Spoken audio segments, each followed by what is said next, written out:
crew of a passenger jet search in vain for their airport. Look carefully. Rain is making it impossible to see. It's like missed approach. Go around.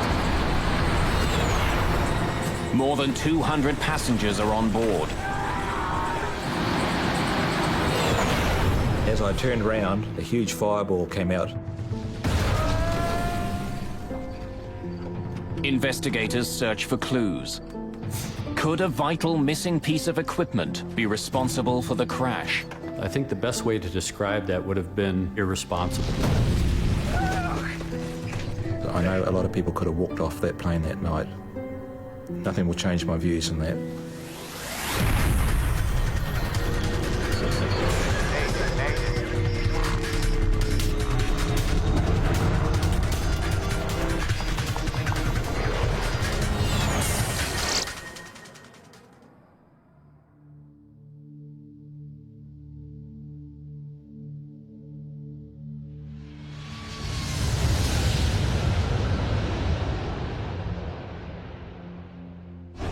Nimitz Hill, Guam.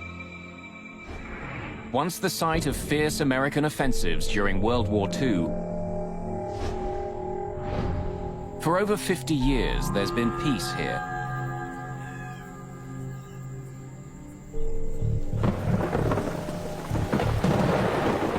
Now the hill is peaceful, invaded by hunters. And the normal quiet is broken by the roar of jumbo jets as they fly overhead. Every night, commercial pilots must fly over this tall, rocky outcrop and land at Guam's Agana International Airport.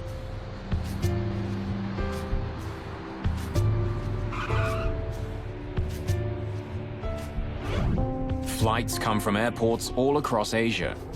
Just past midnight, on August the 6th, 1997, Korean Airlines Flight 801 is on its way to Guam from Seoul, South Korea. 42-year-old captain Park Young-chol is at the controls. A former Korean Air Force pilot, Park has been flying 747s for more than 6 years. Just a few months ago, he received a Flight Safety Award from the President of Korean Air for successfully handling a 747 engine failure at low altitude. Park is supposed to be flying to the United Arab Emirates tonight, but a scheduling change has put him in command of this shorter flight to Guam. In the cabin, Korean, Japanese, and Western tourists are heading for Guam's pristine beaches.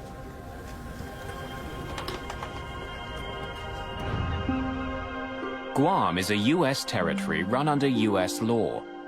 The island is tiny, fewer than 600 square kilometers, but there's enough sand to keep people coming.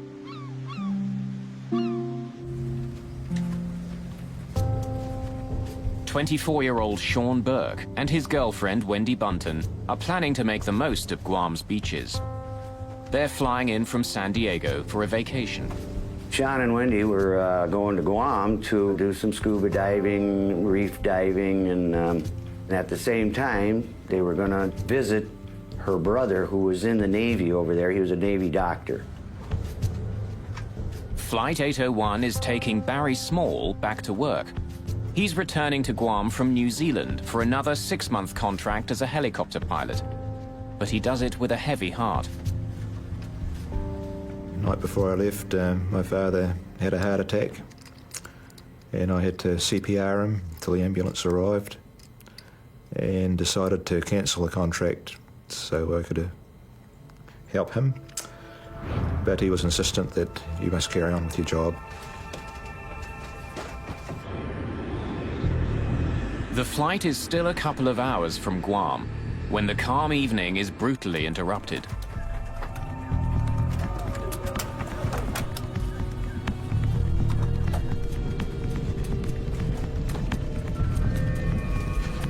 Watch the speed. It could be severe turbulence. Make an announcement to have everyone in their seats with seatbelts on. Ladies and gentlemen, this is your first officer speaking. Even an experienced flyer like Barry Small is surprised. There was no lead up to this turbulence, and Anybody that wasn't strapped down was going to be airborne, that's for sure. The lockers were rattling, and anything in those lockers was bound to break. It was a horrendous shudder.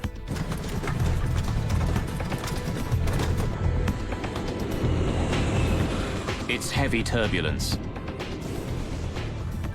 But the crew ride it out. Eventually, the flight returns to normal. We're through it. Let the passengers know. Ladies and gentlemen, this is your first officer speaking. We have cleared the turbulent area. But it's left some of the passengers shaken. Shh. It's okay, Rika. We'll be there soon. Ma'am, if you don't mind, I'm gonna move this duty-free up here for you.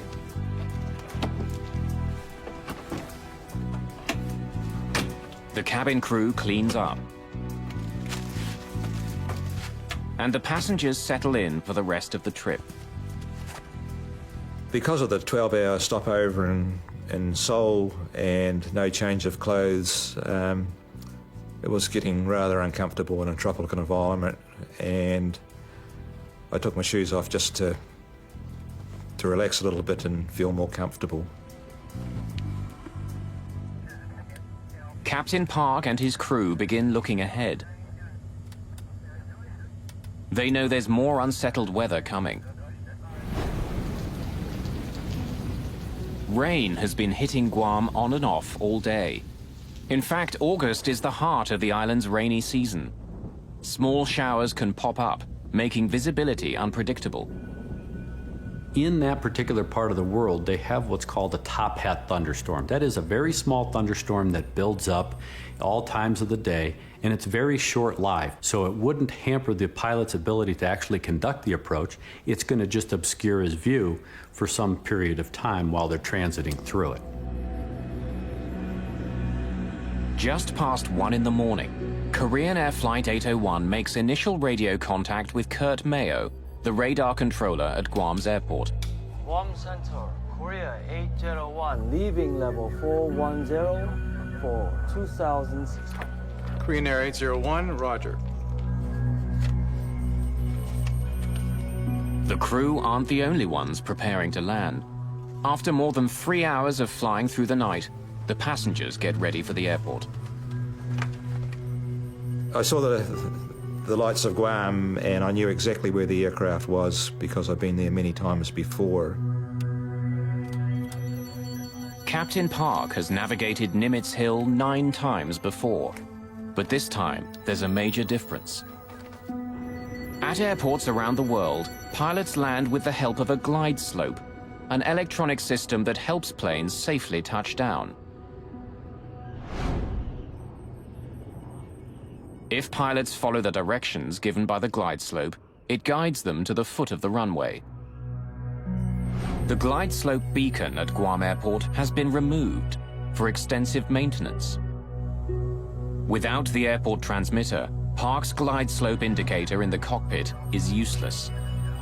Landing without a glide slope is rare, but it does happen. In Guam, the transmitter is scheduled to be out of service for more than 2 months. But impaired navigation is only part of the problem. Captain Park is fighting exhaustion. They make us classic guys work to the maximum. Probably this way, hotel expenses are saved on cabin crews and they maximize flight hours. Really sleepy. Now, as the plane approaches Guam, clouds and rain block their way. Captain, Guam condition is no good. It's raining a lot. It's been several hours since Captain Park and his crew left Seoul. Now the rain is making the late flight more difficult. Tired and fighting the weather, the captain begins the final approach to the airport.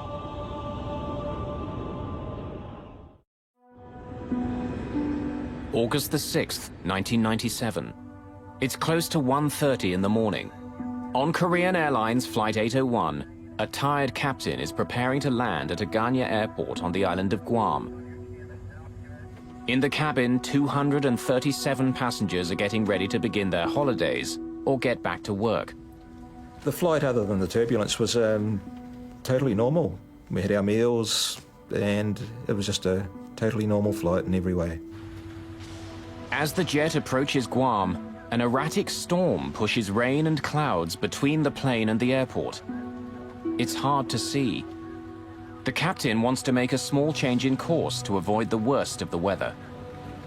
Request 20-mile deviation to the left as we are descending. Guam Center, Korean 801, request deviation 10 miles left of track. Korean Air 801, Roger. Veering around cloud cover, Captain Park Yung-chol struggles to get a clear view of his approach. And finally, he sees what he's been looking for. It's Guam. Guam. Good. Today, the weather radar helps us a lot. Korean Air 801, cleared for ILS, runway 6, left approach. Glide slope unusable. Air traffic controller Kurt Mayo reminds the crew that the airport's glide slope equipment is out of service. It would normally help them find the runway, but since it's under repair, it isn't sending out any signals. Then, with the crew in the middle of their landing sequence, something unexpected happens. The glide slope appears to come to life. Is the glide slope working? The glide slope, yeah? Yes. Yes, it's working. Why is it working? It's a confusing moment.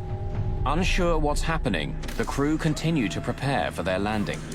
60 check, gear down. Check. Approaching 1400. Since today's glide slope condition is not good, we need to maintain 1,440. Please set it. Set. At 40 minutes after 1 in the morning, Guam controller Kurt Mayo once again makes contact with the crew. Korean Air 801, contact the Ganya Tower 118.1. He passes the plane on to the airport tower and says goodbye in Korean. 안녕히 가세요. 수고하십시오.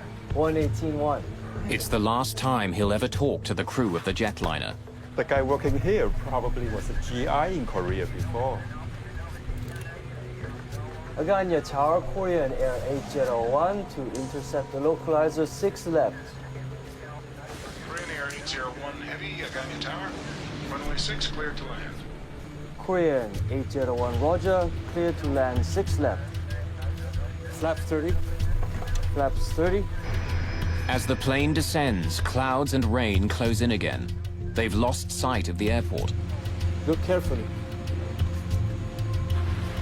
Ladies and gentlemen, we're preparing for landing at Aganya International Airport in Guam. Please return your seats to the upright position, fasten your seatbelt, and prepare for landing.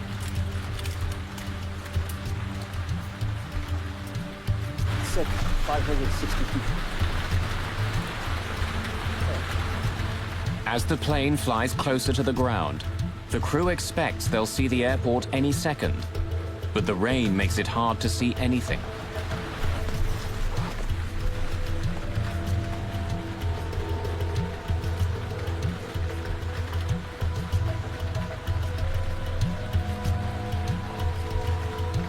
Isn't the glide slope working? Wiper on. Then a computerized voice fills the cockpit. It's the ground proximity warning system, which tells the crew they're just 500 feet in the air. But they still can't see the runway.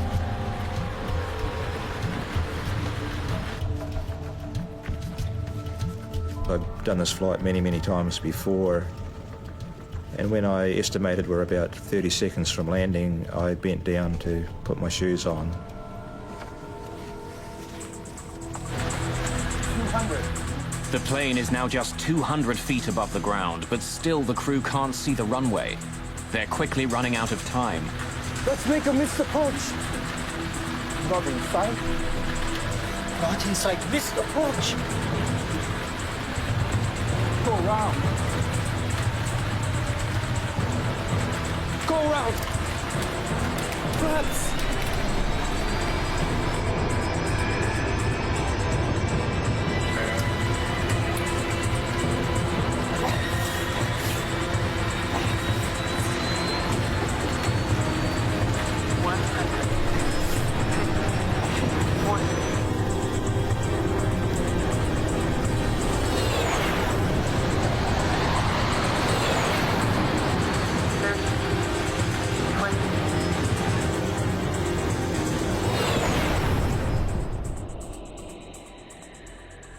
I had no doubts this was still just a normal landing, and the aircraft went on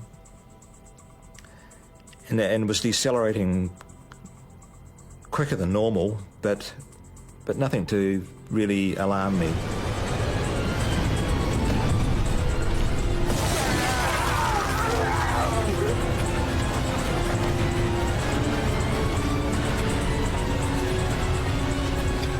Things were getting pretty serious then. The aircraft was starting to break apart.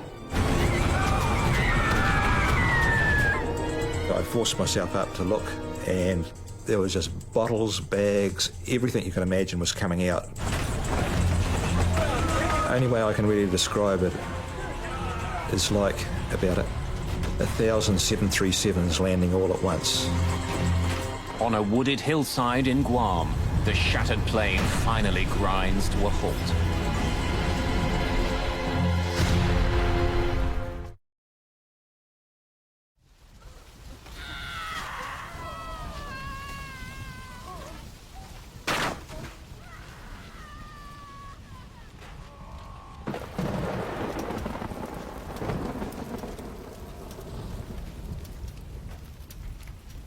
I was too scared to undo my seatbelt at that stage because I was waiting for the next bounce to go over another ravine or whatever was going to happen next.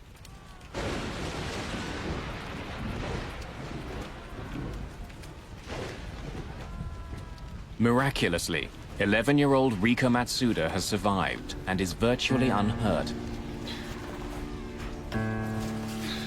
But her mother is trapped and injured.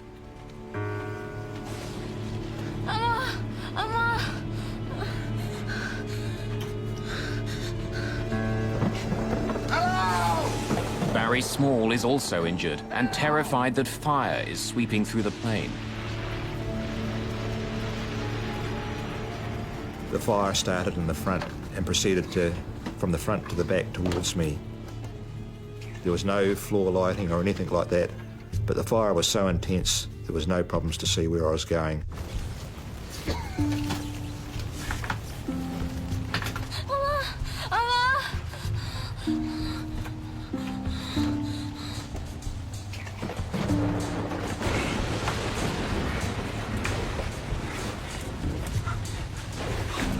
If help doesn't arrive soon, those who survived the initial crash may be trapped inside the cabin.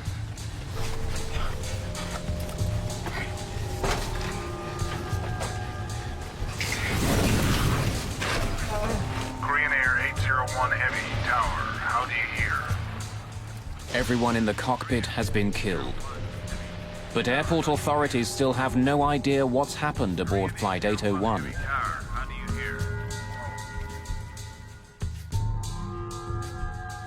Hurt by the crash and desperate to escape the ruined plane, Barry Small stumbles towards an opening in the cabin. I got back these six seats, and then there was about a 6-foot drop down to the ground. The undercarriage had gone completely. I come across an obstacle that I had to cross because it was the only part that wasn't burning. Here, go! Get over it!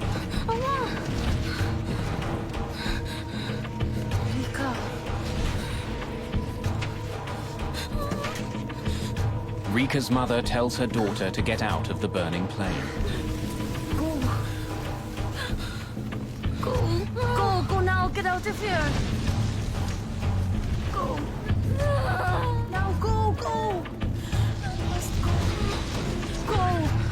You must go now. Go.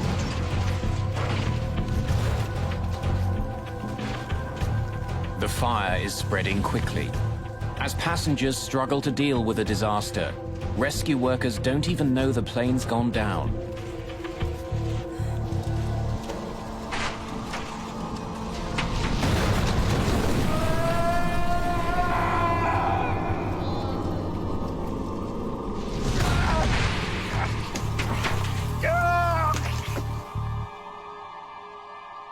The fire engulfed both the Asian gentleman and myself to the extent that it burnt my arms, and my watch got that hot it was melting into my flesh.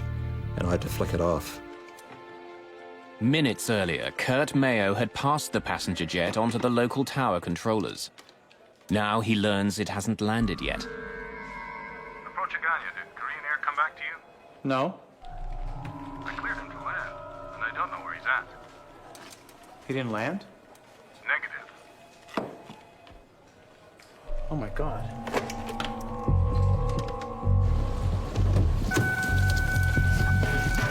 Within minutes, Guam Fire Chief Chuck Sanchez is en route. I was thinking, my God, 747, where's it at?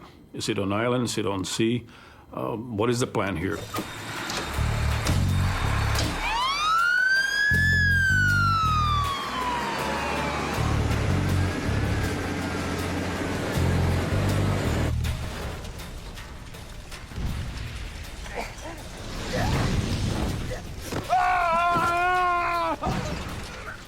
We both fell off the side of the container and the Asian gentleman disappeared into the jungle. So I rolled over onto my back and I managed to crawl with my elbows. There was still a bit of skin on my elbows left. Small has a badly broken right leg. He crawls away from the wreckage. Many more people remain trapped inside.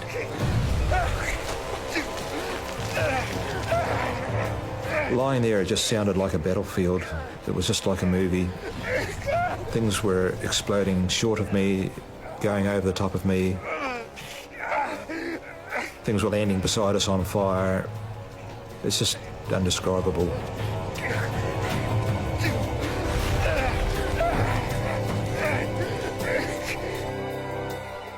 There's only one way for emergency crews to get down to the wreck site, along a single access road that runs beside Nimitz Hill. As they race to the accident scene, rescue workers discover a major obstacle.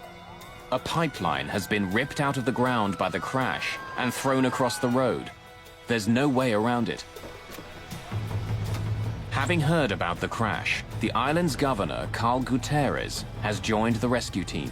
Engine Company 7, get this thing out of the way. You guys, get the medikits and come with me.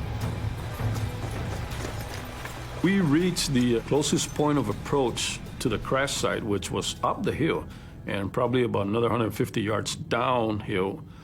I go, gentlemen, turn on whatever lights you got to guide us down this path, and let's do it.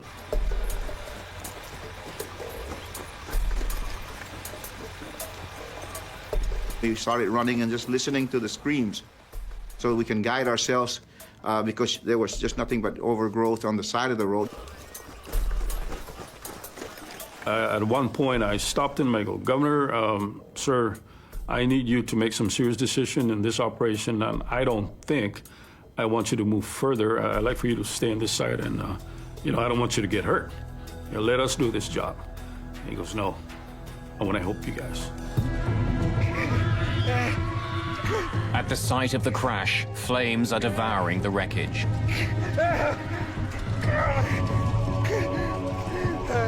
Hampered by his broken leg, Small can only look on as people cry out for help.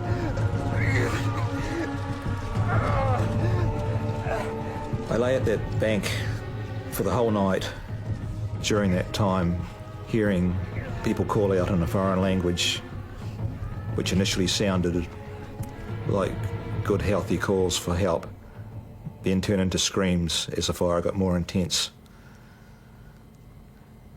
And after a period of time, the fire even grew worse, and the screams faded away.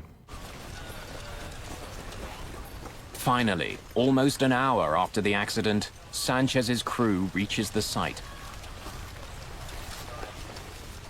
I split them up into two rescue and search units. I need half of you guys to start from the tail end, and I need the other half to start from the front end of this plane. And let's meet in the middle, and let's do what we can to help the survivors here.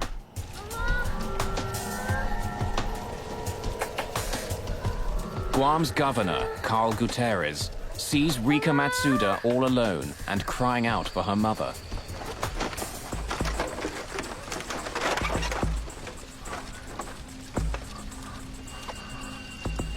Don't cry, little angel. Everything will be okay. I did not dare let her go. It's something that I almost like there was a bond between me and that little girl. And I found out later she was 11, but she looked really smaller than 11 years old. Fire Chief Chuck Sanchez finds Barry Small in the swordgrass. Take my jacket. He gave me his fire jacket and put it under my head to comfort me. Here, go. That way. All right, let's go. Later on, he was very distressed that he had to come back and get it back because he was getting burnt, dragging people and bodies out of the aircraft.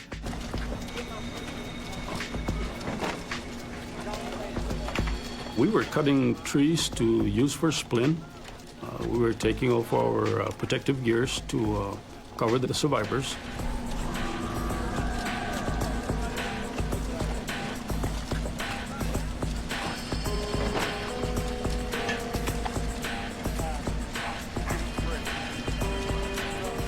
It's clear to rescue personnel that for many, they've arrived too late.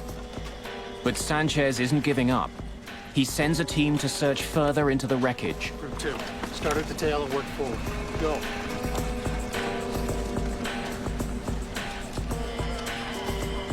Well, I heard it was this large explosion, man, right where they were at.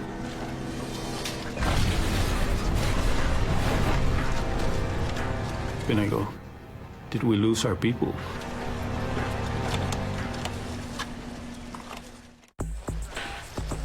A Boeing 747 has crashed on a rugged hillside in Guam, just a few miles short of the airport. There were 254 people on board. Rescue workers comb through the wreckage when an explosion rips through the remains of the plane.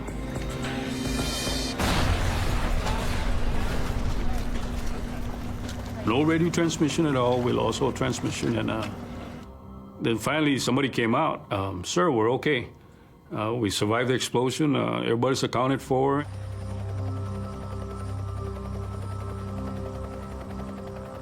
It's not until the dawn finally comes that rescue workers can see the extent of the damage.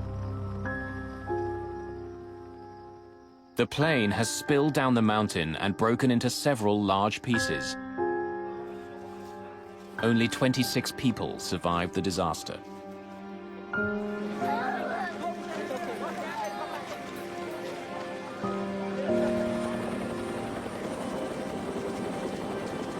Friends and family are desperate for any news.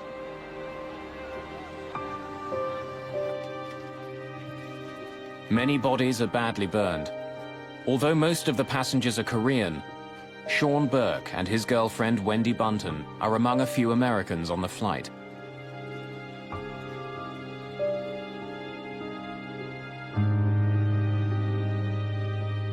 Thousands of kilometers away, news of the crash reaches Sean's parents. When she hears about the crash, Sean Burke's stepmother doesn't know if Sean is alive or dead.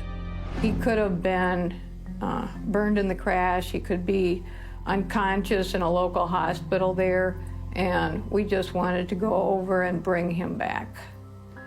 So, I mean, because that kept going through our minds that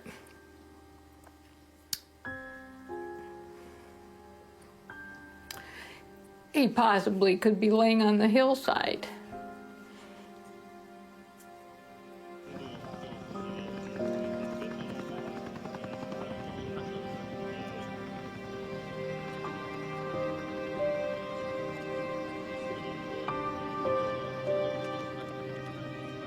Since Guam is an American territory, the responsibility for investigating the crash falls to the National Transportation Safety Board.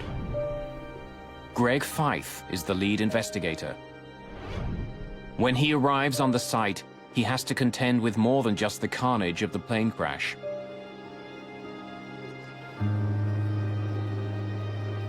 Grieving family members surround the scene, making it especially difficult for investigators to work.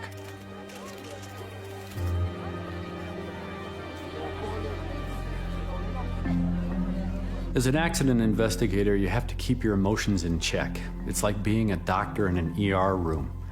You see this devastation, you see this tragedy unfolding in front of you. you hear about all of the sad stories, especially when there are kids and innocent people involved. And as an accident investigator, you have to keep those emotions in check because you have to remain objective, you have to remain emotionless to be able to do your job effectively. And we had a whole building full of people just like us. They were all grieving and crying out. It was just horrible.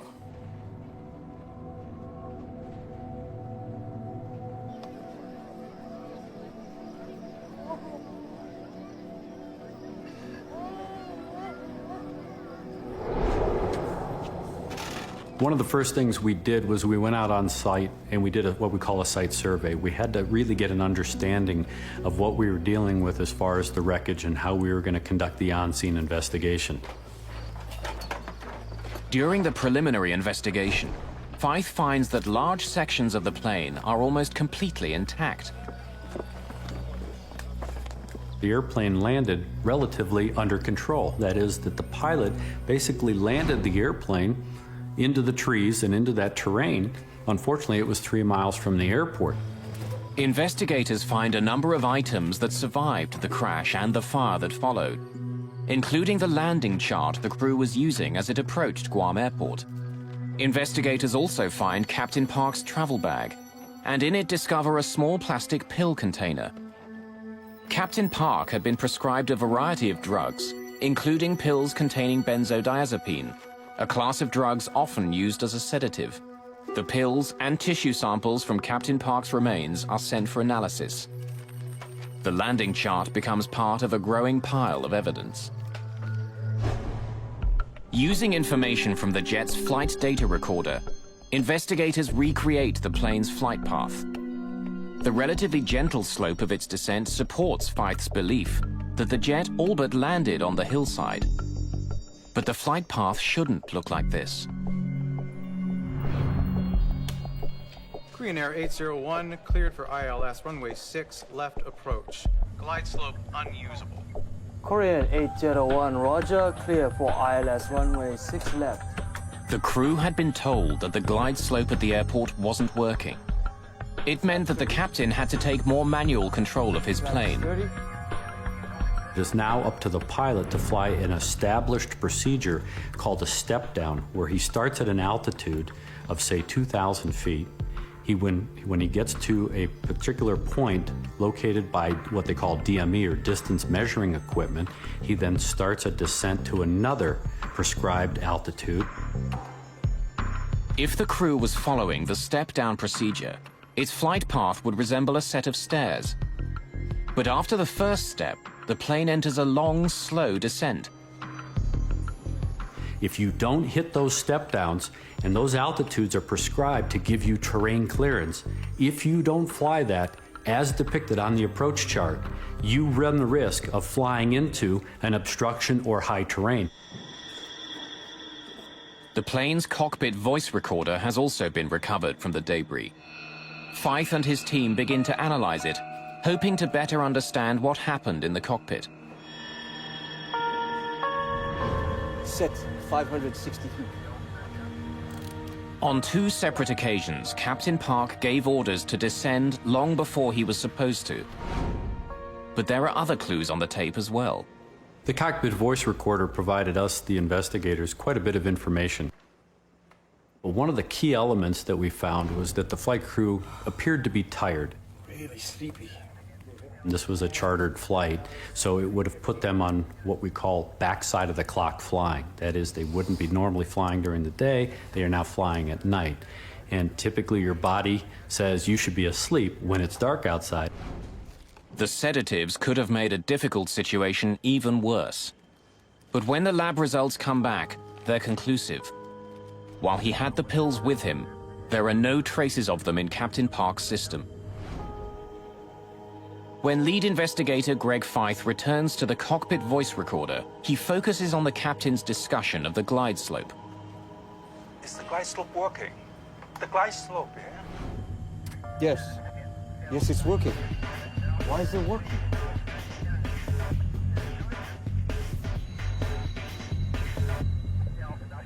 He he started to see the glide slope needle move a little bit and started to question the other crew members as to whether or not the glide slope was actually working or not.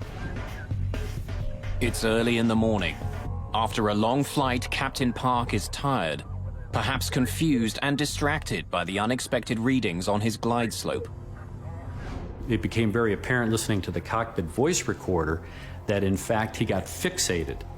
But Fyfe still doesn't understand why Park's glide slope appeared to be working. Was there a problem on this plane? Or is the equipment susceptible to problems that could affect other jets as well? To find out, he brings in navigation expert Nelson Spornheimer. I spent some time looking at the transcript, trying to determine what the navigation issues were, why a good airplane was in the wrong place, and to investigate the apparent confusion on the part of the crew who thought that the glide slope was working at least part of the time. Spornheimer sends a team of investigators to Guam. They fly over the island, trying to determine whether radio signals from a nearby military base could have acted on the plane, making it seem like the glide slope was working. Glide slope receivers can respond to non-glide slope signals, particularly when the intended glide slope signal is absent. If there are spurious signals on the channel and they contain the right information, they can cause intermittent movements of the glide slope needle. Set 560 feet. But the signals wouldn't be sustained. Like a light switch turning quickly on and off, the glide slope indicator would give periodic indications that it was working, but not for long. My conclusion was that spurious signals, whether they be from other transmitters or failed ground equipment such as personal walkie-talkies, could not cause a sustained warning flag movement. If the glide slope wasn't fully operating, why did Park believe it was? And even if he did believe it was working, why did he crash into Nimitz Hill? Isn't the glide slope working? Wiper on. As investigators continue to try to piece together the causes of the crash, Barry Small is trying to understand why he and 25 others survived. I went to touch my shoes, we hit the ground, and I was accidentally in the perfect crash position by some sort of miracle. An airline engineering apprentice and helicopter pilot, Small understands airplanes. I do firmly believe there are some changes that could be made to aircraft. Small believes that the way crossbars are built into aircraft seats caused one of his legs to break, but luck saved his other leg. My right leg went forward and crashed into the bar in front of the seat and broke. My left leg was saved by my carry bag stopping my leg going forward and hit that bar. Still able to walk on his one good leg, Small escapes while others remain trapped inside.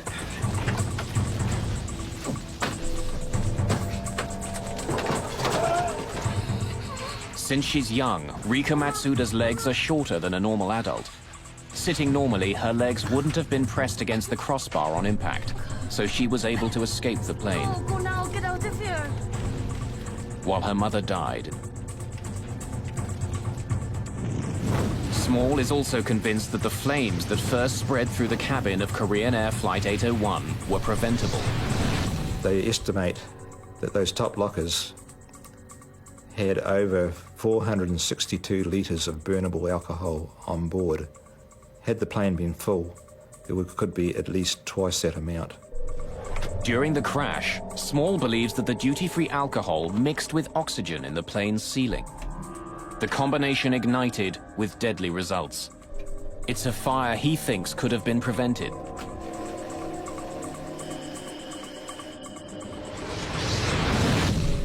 Why have this risk, alcohol and oxygen? I thought, you know, for aircraft's about safety, and this is just a blatant breaking of the rules of safety as far as I'm concerned. As he continues to recover from the accident, Small is determined to prevent what had happened to him from happening to others. He decides to push for changes on how seats are made and how duty-free alcohol is stored. For NTSB investigator Greg Feith, the biggest question still remains. How did an experienced pilot, one recently honored by his company for his safety record, crash his plane 5 kilometers short of the airport?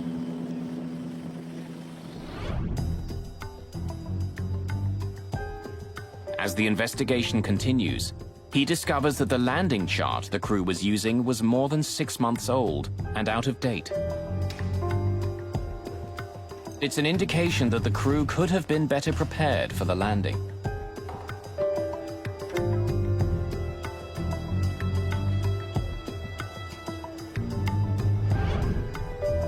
When he reviews the training practices for Korean Airlines, Feith uncovers more gaps in the information that the crew received. We found that the Korean Airlines flight crew had all of their training based on airports with approaches where the DME was always co-located at the airport. DME is distance measuring equipment, electronic beacons that tell pilots where they are in relation to the airport. Often the final beacon is found at the foot of the runway. That was not the case in Guam. The airport was in fact 5 kilometers further on. Struggling to see through the rain, Park was unable to find the airport. Distracted by the unexpected glide slope readings, Park used the final beacon as a guide, expecting it to take him right to the runway. Let's make a missed approach. Not inside. Not inside. Missed approach. Go around. Go around. Flaps. It's clear that Flight A01 flew an approach about 3 miles premature. In other words, the descent was about 3 miles early. It was a nominal approach otherwise, just to the wrong location. We think that based on fatigue and some of their training, that in fact, when the flight crew crashed the airplane, when the counter got to 0, they thought the airport should be there. A fully loaded 747 weighs more than 200,000 kilograms. Like an enormous ocean liner, it can't change course quickly.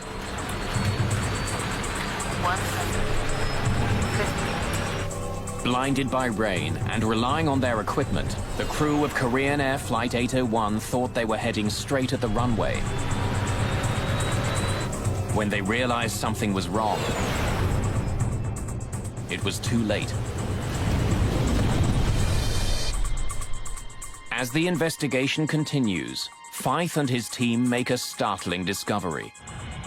Equipment that would have given the crew more time to react had been disabled on purpose. In August of 1997, the crash of Korean Air Flight 801 took the lives of more than 200 people.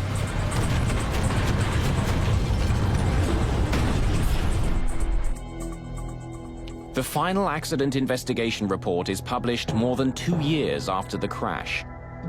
It lays blame on the Korean Airlines training methods and the crew's over-reliance on the jet's automation. But it also has sharp words reserved for the FAA, the body that regulates air travel in the United States.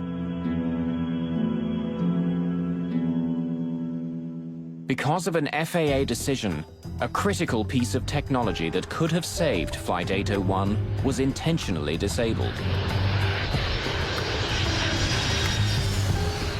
The Minimum Safe Altitude Warning System, or MSAW, is a standard piece of equipment at major American airports. But in Guam, the FAA had made a critical alteration to the way it was used.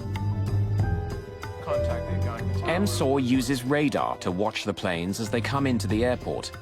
If they're too low, a warning is given to air traffic controllers, who can then relay it to the crew. But in Guam, the system kept giving nuisance readings to controllers. The controllers kept getting these nuisance warnings. They redesigned the software and moved the limitations of the MSAW further away from the airport, where it afforded no one a level of protection. Instead of watching the planes as they neared the airport, the system in Guam now tracked them when they were more than 80 kilometers away over the ocean. I think the best way to describe that would have been, and should be, irresponsible. Because you've taken this system that was designed as a level of protection, not only for the controller, but you've taken the protection away from the flying public. For the passengers and crew of Flight 801, the lack of the MSOR system sealed their fate. If the system had been working, the crash could have been avoided. Without it, the crew had no warning at all.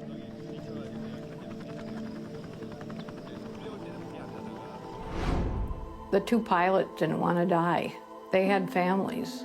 No one wanted to die. We still do not blame them. The bottom line is nobody wanted to be in that situation. It was just something that happened. For Barry Small, the years since the crash of Flight 801 have been emotional and frustrating. The Civil Aviation Authority in his homeland of New Zealand has acknowledged the potential danger posed by duty-free liquor on board, but so far no policies have been changed. His desire to modify airplane seat design has also been ignored. I have taken several steps to put this idea forward, and in a lot of cases it's initially met with enthusiasm, but it eventually ends up in the too hard basket. And when I try to approach seat design people, no one wants to hear about it. Sean Burke was never officially identified as a victim of Flight 801. Wendy Bunton was positively identified, but DNA samples only proved that a white male was on the plane near her. Bill and I never gave up hope that Sean had survived the crash. Even after we came home for, I would say, a year or two, every time the phone rang, every time somebody knocked on the door, we expected a phone message saying, "Hi, Dad, this is your son, Sean." Eventually, several years after the crash, Barry Small was able to give Kathy Burke and her husband some sense of finality and an enduring image of their son. When we met him, and he wanted to tell us that in the 12-hour layover in Seoul, he was wandering around and finally heard two people speaking English. And he said they were so much in love that he did not want to interrupt their conversation. For Sean's father, the deep sorrow of the crash will never completely leave. For me, the grief of Sean's loss never ends. Hasn't gotten better, hasn't got worse. Just another day. For everybody else, it's gone. You know, I expect people to move on, but I'll be this way till the day I'm with him again.